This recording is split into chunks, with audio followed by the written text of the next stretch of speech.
Welcome to the channel. Thanks for tuning in to another video. This week we are back with another Ram 1500 upgrade video for you guys. Let's not waste any more time. We'll jump right into it.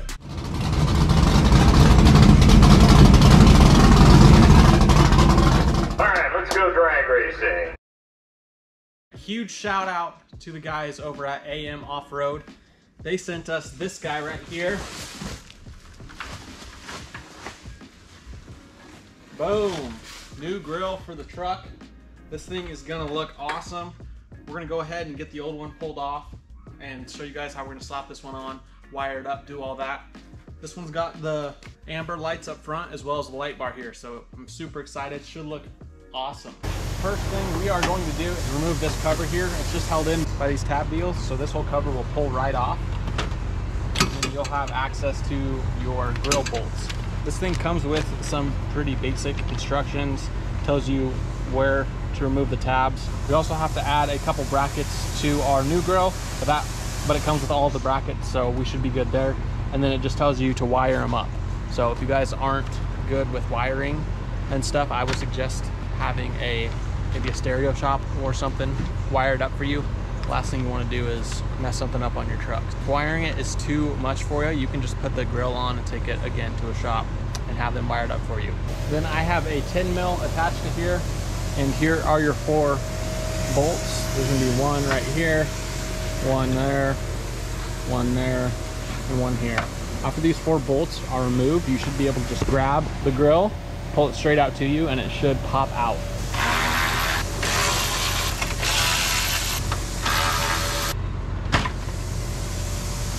Like that, grill comes off that easy. So we are done with the first 2 steps. We are rolling right along here. Step 3 is install the 4 brackets on the new grill and secure with screws. So our new grill doesn't have those arms coming off the top, so we're going to go over to the table right now and I'll show you guys how we're going to do that. Here's what we got inside the box. It comes with a little wire harness for our amber lights here. These ends will click in there and then we will wire it up. Next thing we want to do is get these tabs on. So it also came with a box of these tabs that go across the top, labeled left and right. Here's all of our hardware. So let's go ahead and get these all bolted on here real quick.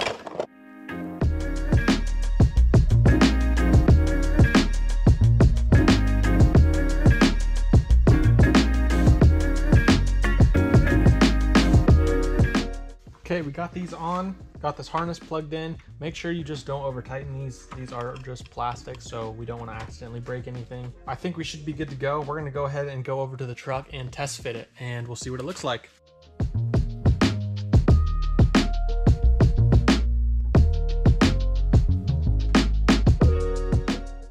All right, there we go. That's kind of what it's gonna look like. It's obviously just mocked up right now. I'm already loving the look of it. I just started 2 bolts up top here just to kind of hold it in place. So we'll get these other 2 outside bolts thrown on and then we'll go over how we're going to wire this thing up.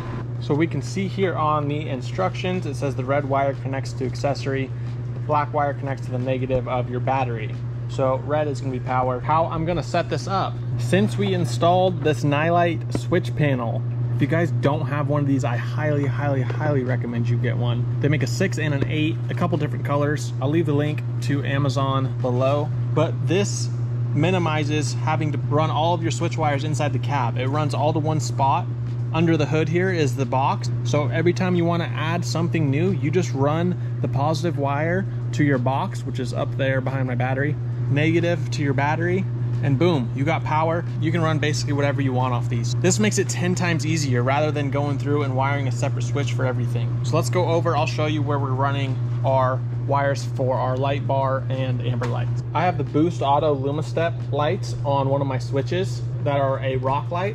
So I'm gonna go ahead and wire up the amber lights to the rock light bar on the steps. And then for our grill lights, I already had grill lights in here. As you guys saw when I pulled the panel off, they are basically half covered now. This isn't an actual like light bar. As you can see, there's only one like pod in this, so it's not gonna put off a ton of light. But I'm gonna go ahead and just wire it up to these same grill lights that I already have a spot for in our Nylite box. Again, all we have to do is come up here to this box, pull the cover off, and as you can see, you got all your fuses and everything right there. You loosen the screw of whichever one you want to add to, shove the positive wire in there, negative to the post right here on the battery, boom, you got power. This should be really straightforward. And yeah, if for some reason you don't like it on the switch with the other lights, you just unscrew the wire from the one slot, move it up to its own slot, and it's easy as that. So let's go ahead, route these wires, and we'll knock this out real quick.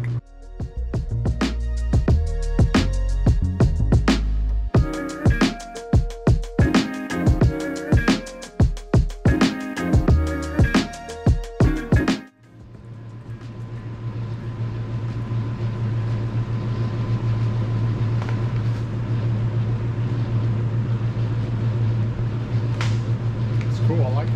Yeah. Here we are inside the truck again. We got everything wired up to our buttons here. So the grill button is my two 7-inch LED pods that I already had on the truck, so I wired those up together for the grill. And then that one that says side there is our side running boards, so I wired up the ambers to those since I drive around with those on pretty often. So that's how easy it was. Really quick, really simple. Fitment was super good, no issues with that. Everything clicked right into place. Just make sure you get all your clips and everything lined up nice. Again, I'd recommend this grill. Definitely a facelift on the front end. So that's gonna wrap up today's video. As always, I appreciate all the support. Thank you guys so much for watching. Again, shout out to AM Off-Road. I'll leave their link in the description down below. They have tons of different products for tons of different vehicles, so make sure you go check them out. Take it easy, and we'll catch you on the next one.